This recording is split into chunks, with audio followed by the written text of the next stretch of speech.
बिस्मिल्लाहिर्रहमानिर्रहीम। एक मर्द ने मर्द से शादी कर ली।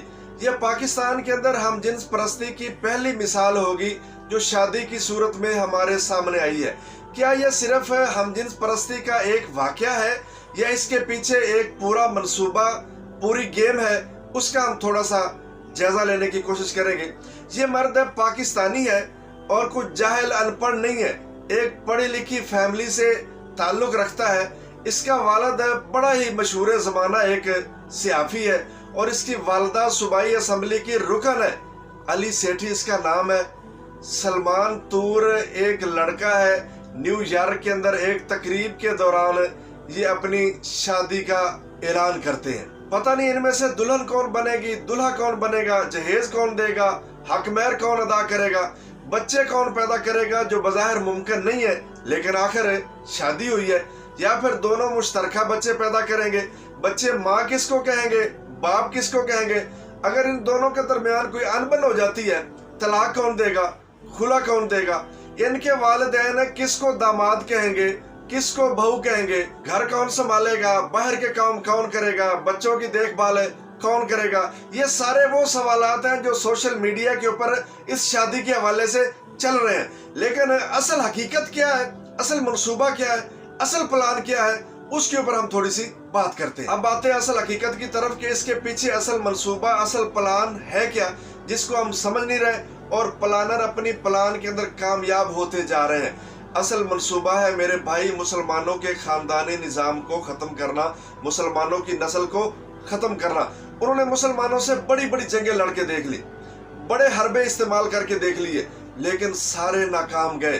फिर आखिर उन्होंने एक ऐसा जाल तैयार किया, मुसलमानों को लॉलीपॉप दे के Aahista Aahista step by step उस जाल के अंदर फंसाते चले गए। पहला स्टेप उन्होंने क्या उठाया कि मुसलमान बच्चियों और बच्चों से शर्मो हया का खात्मा किया जाए। इसके लिए उन्होंने मैदान कौन सा चुना?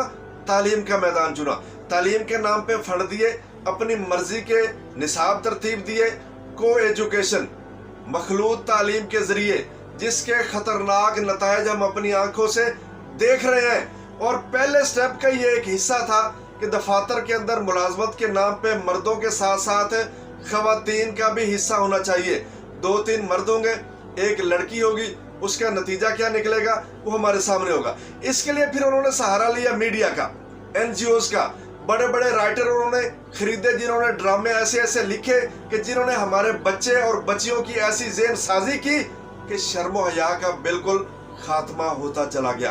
और ये पहले स्टेप का ये एक हिस्सा था कि इसको हमने 4 दीवारी के बाहर तक रखना है। पार्कों की हद तक होगा, यूनिवर्सिटी कॉलेजेस की हद तक होगा, दफातर की हद तक होगा कि एक बच्ची जो पहले थोड़ी बहुत शर्म महसूस करती थी वो सारी शर्म खत्म की जाए और इसके अंदर वो 100% कामयाब रहे। दूसरा स्टेप उन्होंने क्या उठाया कि इसी चीज को हमने घर के अंदर लेके जाना है। जो काम पहले 4 दीवारी के बाहर हो रहा था, घर के बाहर हो रहा था, खानदान के बाहर हो रहा था, इसी चीज को उठा के हमने 4 दीवारी के अंदर लेके जाना है, घर के अंदर लेके जाना है। बाप और बेटी का पाक रिश्ता, बहन और भाई का बड़ा ही अजमत रिश्ता, बेटे और माँ का बड़ा ही अजीम रिश्ता, कि इन रिश्तों को भी दागदार किया जाए। इसकी मिसाल हम थोड़ा सा पीछे चलते हैं। आपने चंद दिन पहले एक प्रोफेसर का वो सवाल सुना होगा जो उसने पर्चे के अंदर तालिब इल्मों को दिया था कि आपने अपनी बहन के साथ फिजिकल कैसे होना है। फिर उसने सारी आगे स्टोरी भी बयान की कि आप ऐसे ऐसे कर सकते हैं। इसके अंदर वो थोड़ा सा नाकाम रहे क्योंकि पाकिस्तानियों के अंदर, मुसलमानों के अंदर अभी थोड़ी बहुत गैरत मौजूद है कि इस काम के अंदर वो अपने आप को ज्यादा इन्वॉल्व नहीं कर सके। इक्का दुक्का वाकयात आप सुनते रहते हैं, बहन और भाई का मसला बन गया, बेटे और माँ का मसला बन गया, बाप और बेटी का मसला। यह दूसरे स्टेप का एक हिस्सा था कि पाकिस्तान के अंदर, मुसलमानों के अंदर हम जिन्स परस्ती को आम किया जाए, फरोग दिया जाए। औरत की औरत से शादी होगी, मर्द की मर्द से शादी होगी। इसके लिए फिर उन्होंने बड़ी NGOs इस्तेमाल की, मेरा जिस्म मेरी मर्जी वाली, और बड़े बड़े मीडिया हाउसेज, बड़े बड़े राइटर, बड़े बड़े ड्रामे बनाए गए जिन्होंने ऐसी ज़हन साजी की जो हमारे नेशनल टेलीविजनों के ऊपर चलते रहे, हमारे घरों के अंदर चलते रहे कि आप अपनी भाभी से कैसे रिश्ते बना सकते हैं, साली को अपने जाल के अंदर कैसे फंसा सकते हैं। ये चंद एक मिसाल है जो मैं आपके सामने रख रहा हूँ। इसके लिए फिर उन्होंने कानून साजी करवाई है। पिछले दिनों आपने देखा नहीं, हमारी असेंबली के अंदर बिल पास हुआ कि आप अपने जिन्स चेंज करवा सकते हैं। मर्द औरत बनना चाहते हैं, बन जाए, कोई बात नहीं है। औरतें आप मर्द बनना चाहते हैं, मर्द बन जाए, आपको कानून इसका हक देता है, आपका इख्तियार है, आप जैसे चाहे जैसे मर्जी करें, कोई आपको पूछने वाला नहीं होगा। अच्छा, एक बात सोचने वाली है, अगर कोई बंदा मेडिकली तौर पे ऑपरेशन करवाता है, मर्द है, उसने ऑपरेशन करवाया, औरत बन गई, ये कुछ थोड़ी बहुत बात समझ में आने वाली है, लेकिन मुमकिन ये भी नहीं, क्योंकि औरत और मर्द के जिस्मानी अज़ा के अंदर ज़मीन और आसमान का फर्क होता है। वक्ती तौर पे, फर्जी तौर पे आप मान भी लें कि साइंस इतनी तरक्की कर चुकी है कि सब कुछ मुमकिन है, तो फिर ऐसी साइंस पे भी लानत होनी चाहिए जो अल्लाह की फितरत को तब्दील करने की कोशिश करती है। ला तब्दील अली खल्किल्लाह, अल्लाह ताला की फितरत चेंज नहीं हो सकती। अच्छा, दूसरा साथ क्या किया, आप ऑपरेशन ना करवाएं, मेडिकली तौर पे आपको किसी तरफ जाने की जरूरत नहीं है, बस आपने ज़हन के अंदर सोच लिया मैं मर्द था, अभी मैं औरत बनना चाहती हूँ, तो आप अपने जिन्स के खाने के अंदर औरत लिखवा सकते हैं, आपको सारे औरतों के हुकूक हासिल होंगे, आप औरतों की मजालस अटेंड कर सकते हैं। इसी तरह एक औरत है, उसका दिल किया कि मैं मर्द बनना चाहती हूँ, ठीक है जी, आपने सोच लिया, आप मर्द बन चुकी हैं, आपको कानूनी हक मिल गया है, अभी आपको मर्दों वाले सारे इख्तियारात मिल जाएंगे। ये कैसे हुआ? हमारे मुल्क पाकिस्तान के अंदर बिल पास हुआ। और अच्छा, इस कानून के पीछे भी एक बड़ी कहानी है।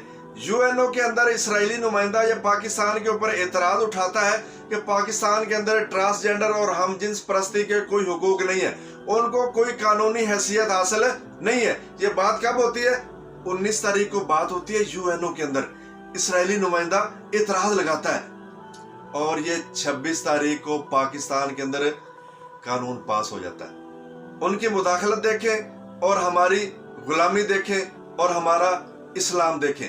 आखिरी स्टेप जो वो उठाना चाह रहे हैं वो है हम जिन्स परस्तों की शादियां। औरत औरत से शादी करेगी, मर्द मर्द से शादी करेगा, और ये अगर इस मंसूबे के अंदर कामयाब हो जाते हैं तो ये मुसलमानों का खानदानी निज़ाम को तबाह करने के लिए आखिरी कील साबित होगा, क्योंकि खानदानी निज़ाम आगे चलता ही बच्चों के सर पे है। जब औरत औरत से शादी करेगी, मर्द मर्द से शादी करेगा, बच्चे कहाँ से होंगे? जब बच्चे नहीं होंगे तो फिर आगे खानदान कहाँ से चलेंगे, नस्ल कहाँ से चलेगी? वो अपने मंसूबे के अंदर हमें तबाह करने के लिए कुल्ली तौर पे कामयाब हो जाएंगे। और फिर ये कौम लूत का इतना गंदा और इतना घटिया अमल है जिसको इस्लाम के अंदर मलऊन करार दिया गया है, और ऐसी कौम के ऊपर पत्थरों की आसमानों से बारिश करके सफा हस्ती से मिटा दिया गया है। तो ये मंसूबा अभी शुरू हो रहा है। इसको शुरू होने से पहले, आगे बढ़ने से पहले, इसके खिलाफ हमें हर फोरम पे आवाज उठानी होगी, हर सतह पे आवाज बुलंद करनी होगी। जिस हद तक हम जा सकते हैं इस काम को रोकना होगा। अपने मुआशरों के अंदर आगे बढ़ने से कुछ ना कुछ हमारा खानदानी निजाम बच जाएगा। अगर हम नहीं बोलेंगे, नहीं उठेंगे, नहीं रोकेंगे तो जो थोड़ा बहुत हमारा खानदानी निजाम बचा हुआ है वो भी तबाह बर्बाद हो जाएगा, और आगे नस्ल ही नहीं होगी, आगे बच्चे ही नहीं होंगे, खानदान कहाँ से होंगे, फिर इस्लाम आगे कहाँ से होगा, फिर सारी बर्बादी बर्बादी, तबाही तबाही सामने नजर आ रही होगी।